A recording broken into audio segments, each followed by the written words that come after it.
everyone, my name is RetroZz and welcome to my glorious return to YouTube. Yes, sound the alarms, sound the bells, I'm back and doing something new with my channel for like the third time now. Anyways, for my return to YouTube, I've decided to make a tier list on one of my all-time favorite games for the Switch, Kirby Star Allies. Kirby Star Allies is a platformer with multiplayer compatibility featuring everyone's favorite, lovable, pink galaxy destroyer, Kirby. One of Kirby's most notable abilities is being able to inhale enemies and gaining the copy ability of said enemy. From swords to staffs to nukes, you got it all at your disposal here. And that's what I'm going to look at today. Today, I'm going to be making a tier list on all usable copy abilities in Kirby Star Allies. Now, let's set some ground rules. I'm going to be looking at all these abilities as if they were being used in a solo player run or solo arena run of a regular playthrough. So interacting with terrain, damage, frequency of enemies, that's all in play here.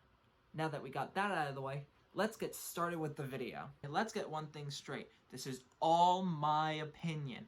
Anybody can go and make their own tier list about these abilities, but theirs is wrong. Mine's better. Mine's just better. First off, we have F tier. Bottom of the barrel abilities that are almost always passed over or have no real use in any normal runs. Sleep is utterly useless. In older games, it could have been used as a way to heal, like in Squeak Squad, or as a means of damage by popping the sleep bubble in Return to Dreamland. Otherwise, all Sleep does is make Kirby a defenseless blob for 5 seconds. Possibly the only redeeming quality that could be given this ability is that Kirby gets a cool nightcap out of it. Next is Suplex, whose moveset just becomes all grabs, meaning putting yourself in danger for damage without even that big of a payoff. It may be better with the allies, seeing that you can throw them, but by how we're looking at in this run, you're not really going to get that many of them, now are you? Is just stupid. A simple move set, too reliant on terrain and other allies to even push you forward. You just sit still until you get out. That's about it. The only times it's ever fun are seeing the different forms the Stone Kirby could turn into. Finally, is Crash. Now, honestly, it's not that good of an ability, but I would have put it higher for the satisfaction you can get from getting a fully charged Crash off. But it feels like a literal eternity to charge, and it just leaves you open for damage since you have no real way of covering yourself. That's it for F tier. Now, let's move on to D tier. These abilities are still bad, but better in last-ditch situations. Cook is a pretty decent screen clear and a great way to heal in a pinch, but not very useful in the damage aspect or any other environmental usage. It would be a lot better if you would be able to use it like how Chef Kawasaki uses it. On the other hand, we have Beetle.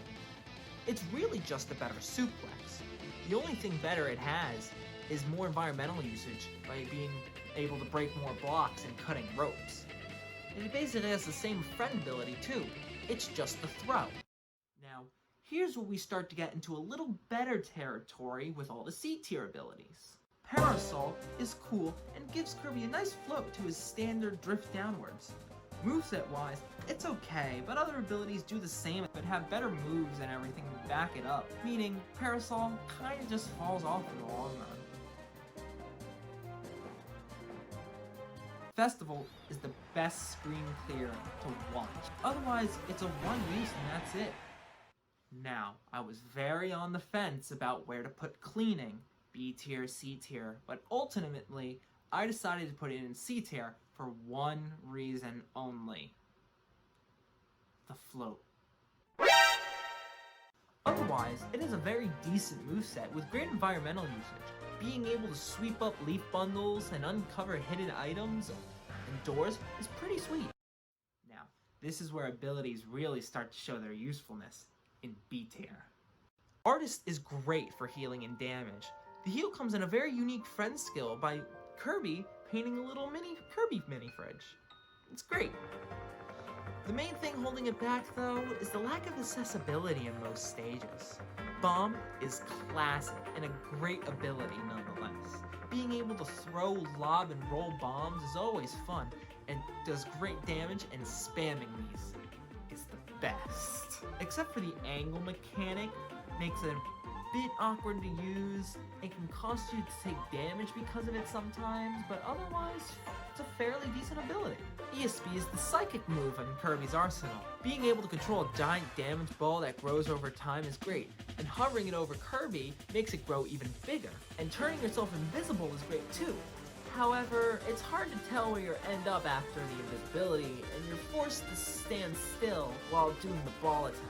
Mike is the best screen clear in the game, because you can use it 3 times, all attacks can be charged, and Kirby gets a mohawk.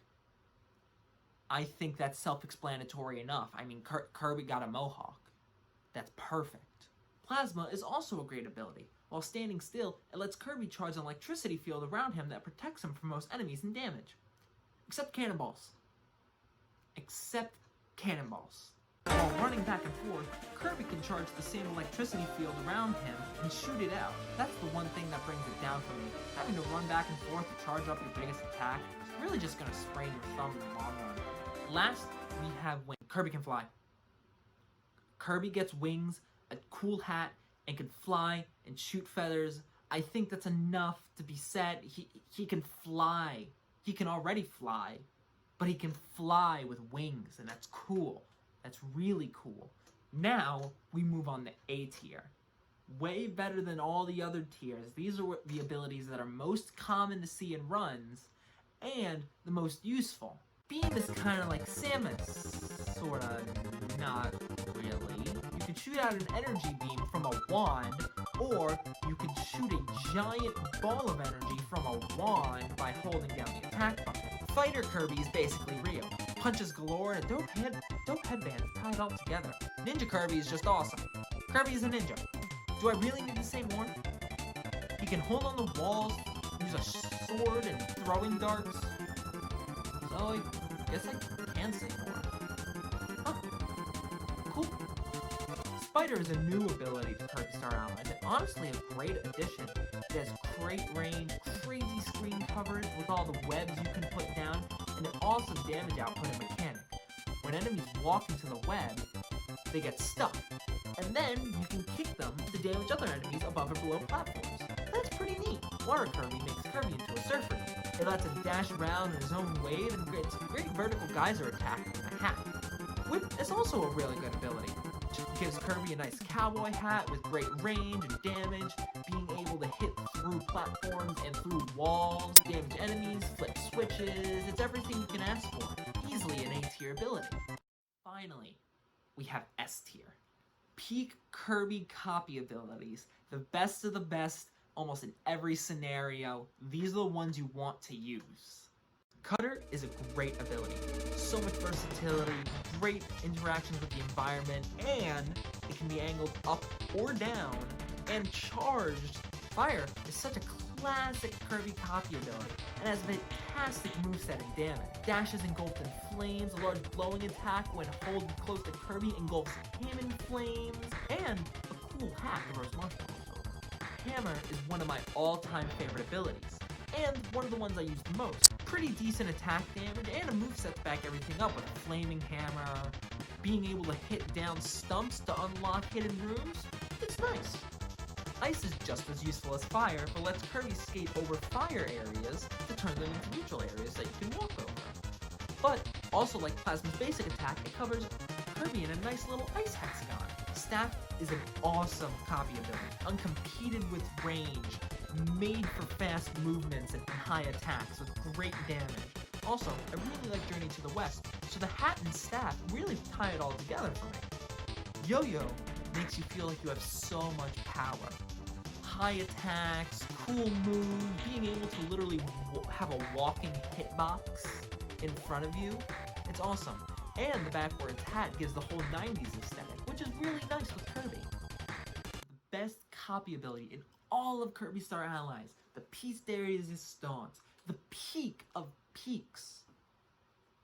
Sword. Great moveset, awesome attacks, crazy coverage, great environmental usage, a top tier design, and the Link hat puts it all together to make it the best ability in Kirby Star Allies. So what do you think of my list. Comment down below whether you agree, disagree, or what you would want to change about it. It feels so great to get back into YouTube, and I'm so happy to do this again. I have other videos in the works right now, but I'm a little limited because I don't have recording software to record my TV, but I'm getting there, so I'm gonna get it soon. But in the meantime, I used other YouTubers' clips. Those links will be down in the description, so are all my socials, and the link to the tier list if you want to make your own. And that's it. Thank you everyone for watching. Remember to drop a like and a comment. Like, comment, subscribe, all that stuff. Just all that stuff. And thank you. Peace out, everyone.